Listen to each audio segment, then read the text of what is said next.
Welcome to Doctor Warrick's podcast channel. Warrick is a practising cardiologist and author with a passion for improving care by helping patients understand their heart health through education. Warrick believes educated patients get the best health care. Discover and understand the latest approaches and technology in heart care and how this might apply to you or someone you love. Hi, my name's Doctor Warrick Bishop and I'd like to welcome you to my podcast station and of course to the Healthy Heart Network. Today, I'm delighted to say I have a guest, a specialist cardiologist from Adelaide with an interest in rehabilitation, Dr. Alistair Begg. Thank you for joining us today, Alistair. Thank you for having me on your show, Warrick.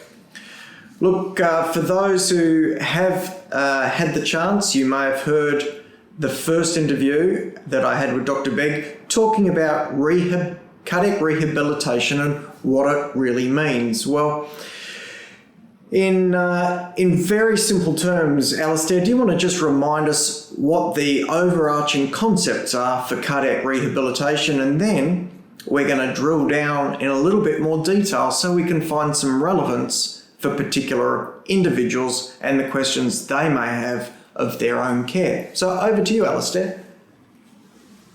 All right. Well, look, the cardiac rehabilitation process is really about the journey that patients have after a cardiac event.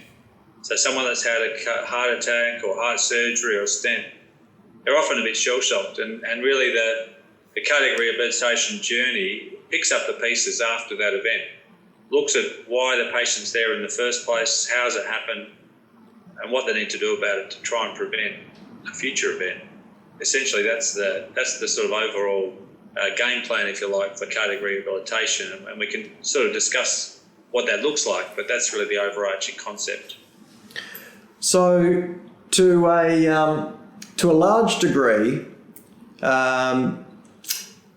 and I imagine this is the process, Alistair, when a patient has a cardiac event, we first of all start off by taking an inventory of exactly what risks, what factors may have brought them to that condition. Would that be a fair thing to say? Exactly, Warrick. Well, look, most people, when something happens, particularly when it's out of the blue, the first question they ask is, why me?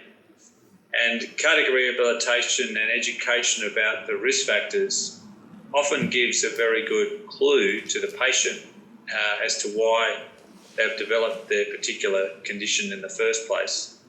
And not only is that helpful for the patient as it gives them answers, it's also very helpful for the medical team looking after the patient, because if you can track down why something's happened in the first place, you're much more likely to prevent it happening again.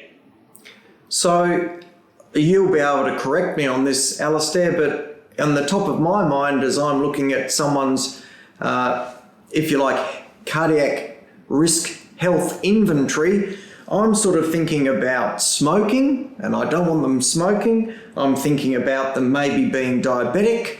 I'm thinking about their blood pressure. I'm thinking about their cholesterol levels. I'm thinking about their family history. Are these the sort of things that you have front of mind when you're evaluating a patient that first time? Certainly, Warrick. Well, look, certainly one of the first things I ask patients, even before we've really had much of a discussion, is do they have a family history of early onset of heart disease?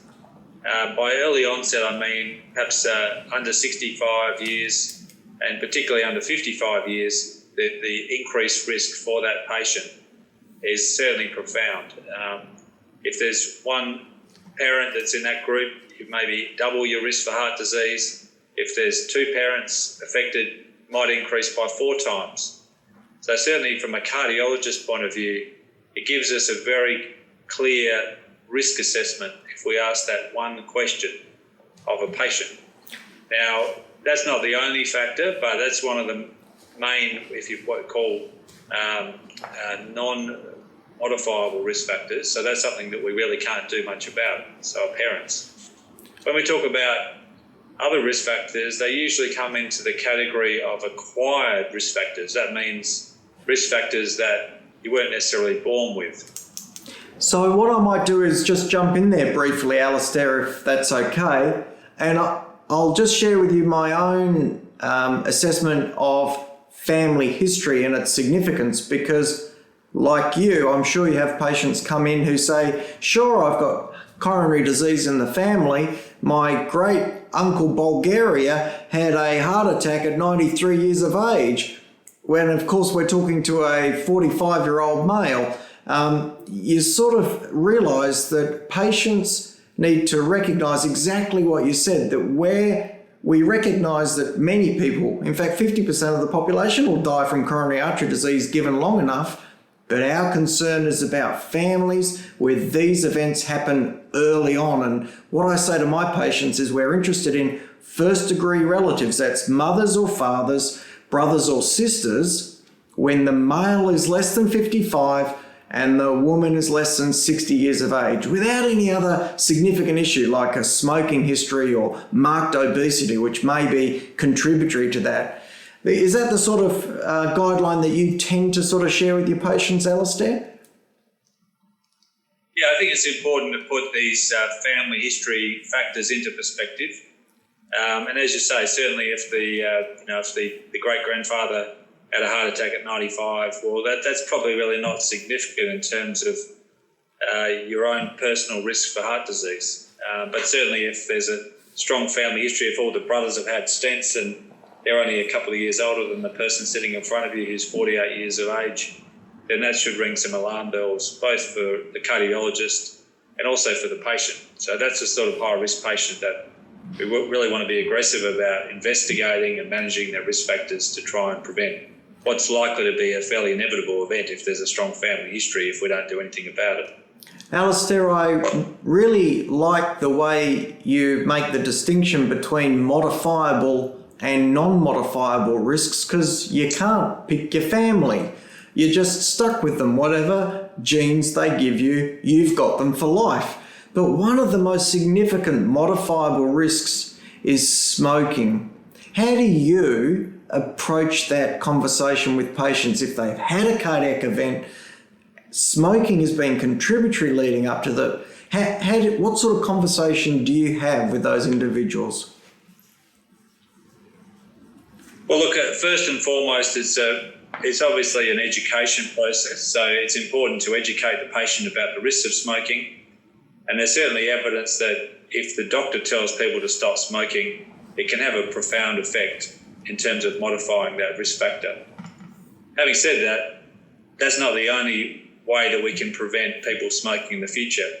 We can enrol people in certain programs such as the Quit Line, which is a program that's available, and those programs can send people reminders about quitting smoking. The general practitioner is a very important part of that process in terms of seeing the patient regularly and coaching the patient, and potentially using certain nicotine replacement tools which have been shown to be effective in trying to reduce the lifelong risk of smoking. It's certainly a very expensive habit as well, and educating people about the savings that have been achieved with stopping smoking is also important as well. From my own experience in that space, I really try and engage those patients and find out right off the bat, are they prepared to change or not? Do they recognise that smoking has contributed to where they are, and are they genuinely open to change? And to be honest, I do that because if they say, look, no, I don't want to change, doc, then I don't actually push hard with the conversation, because otherwise they push back and I can lose a patient who I may be able to help with other modifiable risk factors, hoping that they eventually come back round. As long as we don't lose that relationship, we may be able to work on smoking at a later time. So one of my early conversations with these individuals is to really ascertain whether they truly want to be smokers lifelong, if that's who they think they are, or whether they recognise it as a habit that they wish they could kick, And if it's that latter group, then I really jump on all the things you were talking about there to try and support them as best as possible. But I often think that our relationship with the patient is a really, really important starting point in that conversation. So I'm going to roll on to the next tricky one, and I'm going to put you on the spot here, Dr. Begg, because I haven't really given you the chance to prep for this. But what about the difficulty of people who are overweight? How do you approach that? Well, I mean, Warwick, as you know, about 2/3 of the adult community is either overweight or obese. And I don't need to tell you, but I think it's important that we say that it is a very prevalent problem in society, and increasingly so. And that is leading to more and more cases of diabetes and high blood pressure and a whole lot of other health risks apart from heart disease. So having said that, I mean, my approach is multifaceted. Once again, you have to understand the patient and what the key drivers in their weight issues are. I mean, for some people, they have an eating problem and they need lots of education about that. For some people, it might be that they just don't exercise, although I think for the majority of people, it's more of an issue of what they eat rather than how much exercise they do. But it's important to ascertain, how much exercise they're doing, what type of exercise, how often they're exercising, so that you can look at the whole picture. You might ask what they've tried in the past to try and lose weight, what works for them. That I don't think there's one solution for everybody with weight loss. A lot of people respond to these programs where people can buy healthy meals for a month, maybe to get them started. In the more recalcitrant cases, we sometimes discuss interventional approaches to obesity where the simple methods haven't worked.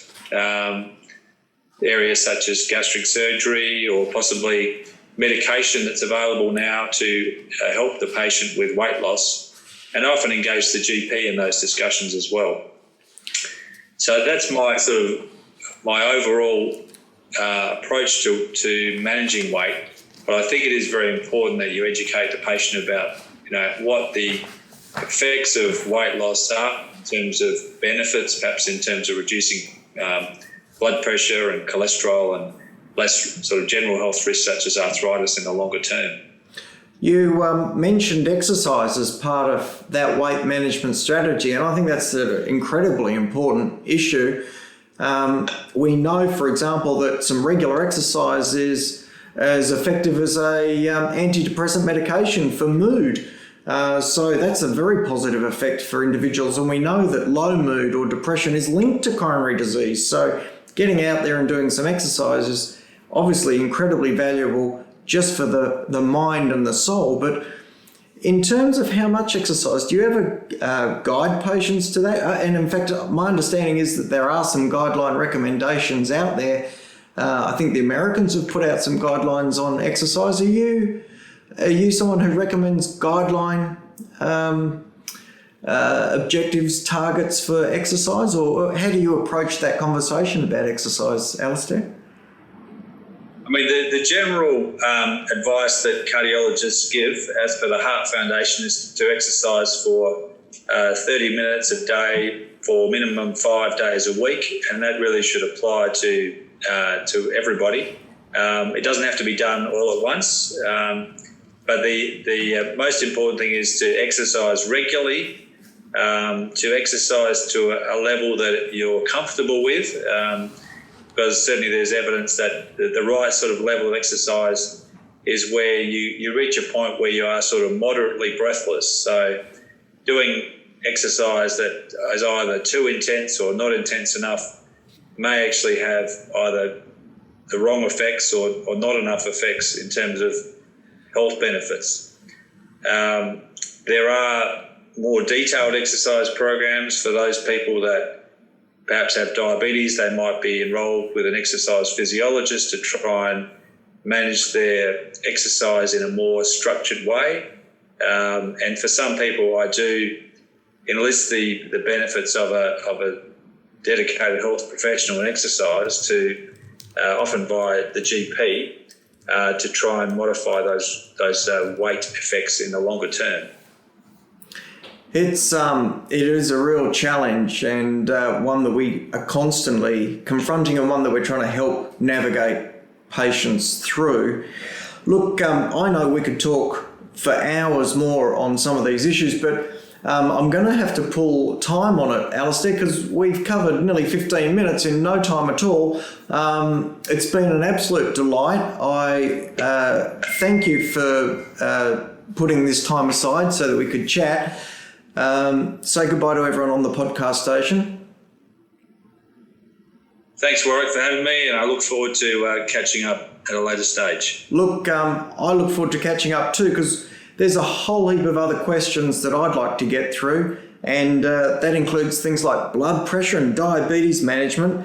I'm really interested in stress, and I'm also, of course, really interested in cholesterol.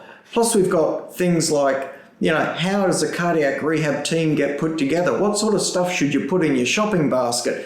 Do you have to take your tablets forever? We've got such a lot to cover on this fascinating topic. I can't wait to get back and share with you again. Alistair, thank you so much for your time. To those listening, I hope we've given you some information which you found informative, useful. If you have any queries or questions, drop us a line at members@drwarrickbishop.com. If you've got any suggestions for future podcasts, please let us know. As always, I wish you the very best health, and please don't die from a heart attack. Goodbye.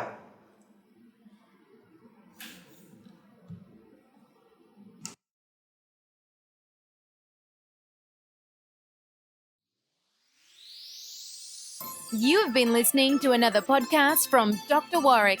Visit his website at drwarrickbishop.com for the latest news on heart disease. If you love this podcast, feel free to leave us a review.